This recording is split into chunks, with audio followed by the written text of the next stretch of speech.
ആളുകൾ വെൽനെസ്സിനെ കുറിച്ച് ഏറ്റവും കൂടുതൽ സംസാരിച്ചുകൊണ്ടിരിക്കുന്ന ഒരു കാലമാണിത് അല്ലെ. എല്ലാവരും ജിമ്മിൽ പോകുന്നു, യോഗ ചെയ്യുന്നു, ഡയറ്റ് കൺട്രോൾ ചെയ്യുന്നു.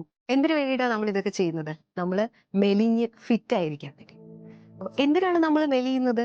നമുക്ക് കൂടുതൽ ഫാസ്റ്റ് ആയിട്ട് കാര്യങ്ങൾ ചെയ്യാൻ വേണ്ടിയിട്ട് അല്ലെ, സ്പീഡ് ആവാൻ വേണ്ടിയിട്ടാണ്.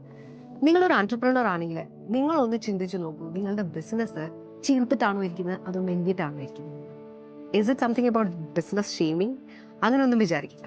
നിങ്ങൾ പ്രത്യേകം ശ്രദ്ധിക്കേണ്ട ഒരു കാര്യമാണ്, നിങ്ങളുടെ സ്ഥാപനത്തിൽ അനാവശ്യമായ കൊഴുപ്പുകൾ അടിഞ്ഞുകൂടിയിരിക്കുന്നുണ്ടോ എന്ന്. കാരണം നിങ്ങളെ ഡിസിഷൻ എടുക്കാൻ വേണ്ടി ഒരുപാട് സമയം അത് എടുപ്പിക്കും. നിങ്ങൾക്ക് ക്വിക്കായിട്ടൊരു ഡിസിഷനിലേക്ക് എത്താൻ സാധിക്കും. അപ്പോൾ ക്വിക്കായിട്ട് ഡിസിഷനിലേക്ക് നിങ്ങൾക്ക് എത്തണം എന്നുണ്ടെങ്കിൽ നിങ്ങളുടെ ബിസിനസ്സിനകത്ത് അനാവശ്യമായ കൊഴുപ്പുകൾ എവിടെയൊക്കെ അടങ്ങിയിരിക്കുന്നു എന്നുള്ളതിനെ പറ്റിയിട്ട് ഒരു അനാലിസിസ് ചെയ്യേണ്ടത്. അപ്പോൾ എന്താണ് ഈ ബിസിനസ്സിൽ കൊഴുപ്പ് എന്ന് ഉദ്ദേശിക്കുന്നത്, എങ്ങനെയാണ് അത് മനസ്സിലാക്കേണ്ടത് എന്നുള്ളത് അറിയാൻ വേണ്ടി please DM fit to my number. നിങ്ങൾക്ക് ഞാൻ എന്താണ് ആ കൊഴുപ്പുകൾ എന്ന് മനസ്സിലാക്കാൻ വേണ്ടിയുള്ള ചെക്ക് ലിസ്റ്റ് അയച്ചു. Thank U.